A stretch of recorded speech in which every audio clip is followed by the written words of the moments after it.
All right, hello. Welcome to the Van Gogh Wealth Show. I'm Sterling Van Gogh.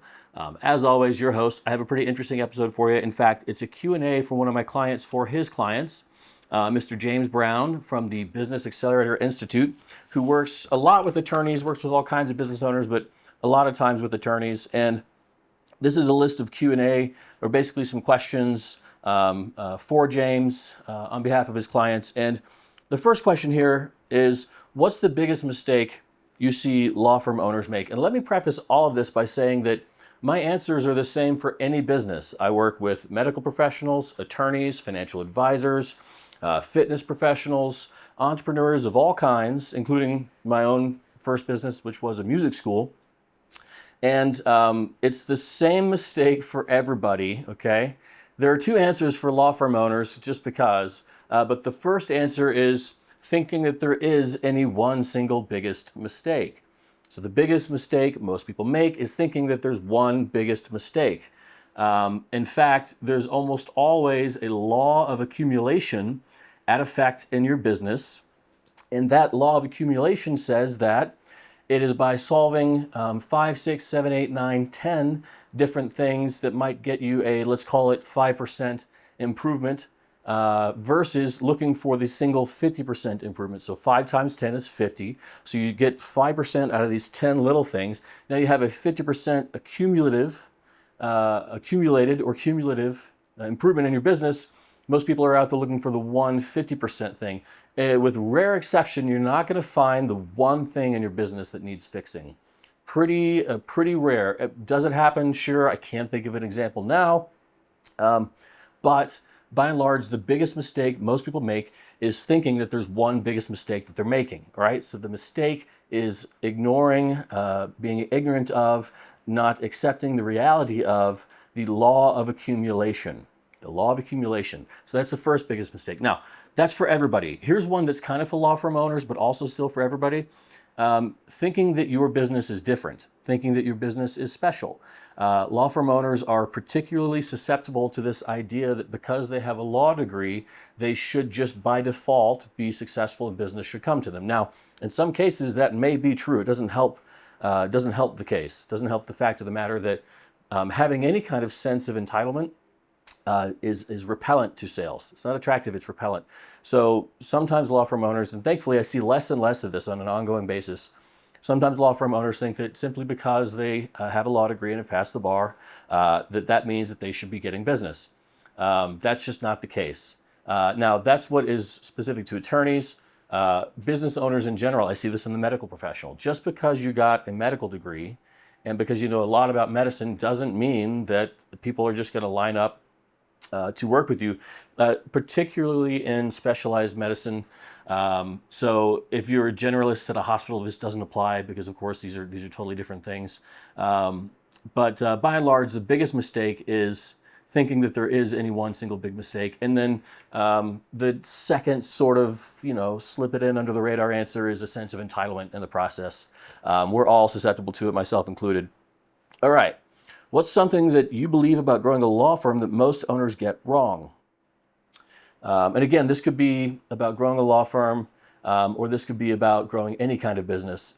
And I think the biggest thing that people get wrong, you don't have the strength to grow your law firm. You don't have the strength to grow your law firm. Now, does that mean you don't have the strength or nobody has the strength? No, nobody has the strength. I did a podcast episode years ago with LaShonda Rogers, and she put herself in the hospital. She's a personal injury attorney in Atlanta. She put herself in the hospital trying to do the work that her team should have been doing, trying to outpower or output the needs of her business. So it's kind of like in fitness, you can't out-exercise your diet, all right? You can't outwork your diet. You can't run enough marathons in a day to make up for eating cake for morning, for breakfast, lunch, and dinner. All right, so it's physically impossible to outwork your diet, all right? And it's physically impossible. You don't have the strength, nobody has the strength to grow your law firm. So what you're looking for instead are levers to create leverage to multiply your outputs. All right, levers to create leverage to multiply your outputs. Biggest lever is typically media. For a lot of people, that's also process. So media and process, or the combination of media and process. So the biggest mistake, yeah, I wouldn't even say it's the biggest mistake. It's one of the things that I see people thinking they know that just ain't so. You don't have the strength, I don't have the strength, nobody has the strength to grow your law firm. All right, what's one thing that surprises you when you start working with a law firm owner? The lack of homework on running a business. And again, this is not specific just to attorneys. When you get a medical degree, when you get a law degree, when you get a business degree, any of those three, you didn't learn a thing about running a business. And probably the most dangerous of those is the business degree, because for some reason, you think that you might know about running a business because you have a business degree, but I promise you, people that are actually running businesses are not settling for 6 figures to be a professor all year long, okay? The guys that actually know how to make a lot more than 6 figures are making a lot more than 6 figures running a business, okay? The people that settle for the safety and security of a 6-figure paycheck to get up and talk to people are not the business owners. No disrespect to business professors, and there are of course exceptions. There's some of them that teach out of passion because they've already made their bank, and so I'm not talking about everybody, but broadly speaking, most of the time you will not learn about running a business from a business professor. So that's the most interesting about getting a business degree, but it's true in the case of medicine and law. I mean, what I see that is so surprising to me is that people think that they learn something about how to do that in any way other than in the trenches. Now, I'm as guilty of that as anybody's ever been. I was the same way when I ran my music school. So it shouldn't be surprising, but it still surprises me how little homework outside of school somebody does. In fact, 99.5% of what I do today that I learned to make money, I did not learn in business school. In fact, it cost me 5 to 6 years after business school to realize and learn that none of the stuff I had learned had anything to do with making money. So in a way, business school cost me 10 or more years of my life. It's one of the biggest mistakes of my life, was going to business school. Cost me the 5 years of the education, all that money, the student loans I'm still paying on, and then the 5 years after the fact, thinking I had the answers when I definitely did not. So the most surprising thing to me is that people don't go through and really just do the homework independent of whatever education they think they may already have. All right, if I could sit down with any law firm owner for 5 minutes, what's the one thing I'd tell them? This whole thing is an open book test. The whole thing is an open book test. If you are trying to solve your problems, you are doing it wrong. You do not have new problems. None of the problems you are facing are new. All of those problems are old problems that have already been solved. They're just new to you. That doesn't make them new just because it's new to you. They're old problems. They've all been solved. The whole thing is an open book test. Your job is not to try and figure out the answer to the problem. In fact, school taught us wrong.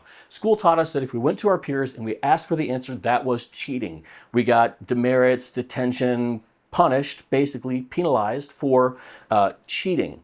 Well, in business, in real life, how you cheat in school is the way that you win in business. The whole thing is an open book test. All these books on my shelves, there's another 300 or 400 down in my basement. I've read over 700. It's all open book. There is no, it's not like a pass-fail quiz. It's not select, from 1, 2, 3, 4 answers. Everything you need to know has already been figured out by somebody. So your job is to either go find that somebody or find a book that somebody wrote and get the answer that way. So none of your problems are new. All of your problems are simply new to you. They have all been solved. And if you're wondering how to solve this, you're doing it wrong. What you should be wondering is who has already solved it and asking them for the answer. All right. What's the difference between firms that grow and firms that stay stuck? Constraint theory. So optimizing for constraints, and the number one constraint in growing a company of any size, usually the first constraint is the founder's ability to sell. Okay, so you can sell at maximum price, at maximum conversion ratio, so you can sell the highest percentage of each prospect that you speak to and get the biggest slice of the market possible. You'd still have the primary constraint.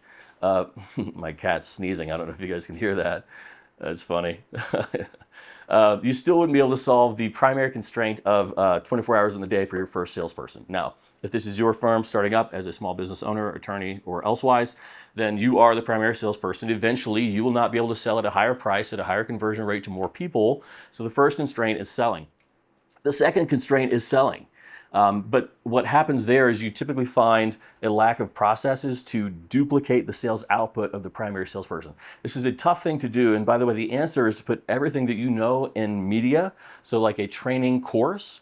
In fact, I could do a whole video on the process of basically filtering out the salespeople you think might be a fit, getting them to take your training, and then not paying a single penny unless they close a sale. But that's kind of what you need to be able to do. You'll go broke trying to test salespeople.